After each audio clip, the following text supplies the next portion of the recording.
কুড়িগ্রামের চিলমারিতে ত্রাণ কার্যক্রম অব্যাহত। রাতের আঁধারেও ত্রাণ পৌঁছে যাচ্ছে বন্যার্তদের ঘরে। ত্রাণের জন্য অপেক্ষা নয়, এবার ত্রাণ পৌঁছে যাচ্ছে বানভাসীদের হাতে। ঘরে বা আশ্রয় নেওয়া স্থানে ত্রাণ পৌঁছে যাওয়ায় বন্যার্ত মানুষের মাঝে স্বস্তি দেখা দিয়েছে।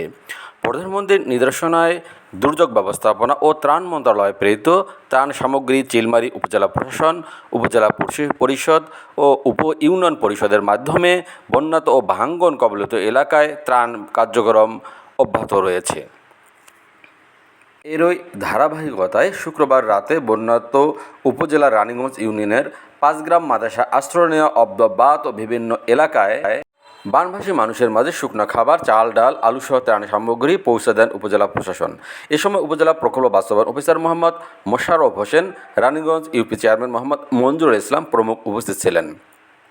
এছাড়াও উপজেলা পরিষদ চেয়ারম্যান মোহাম্মদ রুহুজ্জামান শাহীন বিভিন্ন এলাকা পরিদর্শন সহ বন্যার্ত মানুষের মাঝে ত্রাণ বিতরণ করছেন। এছাড়াও উপজেলা আওয়ামী লীগের নেতৃবৃন্দ বানভাসী মানুষের খোঁজ নেওয়া সহ ত্রাণ বিতরণ করছেন।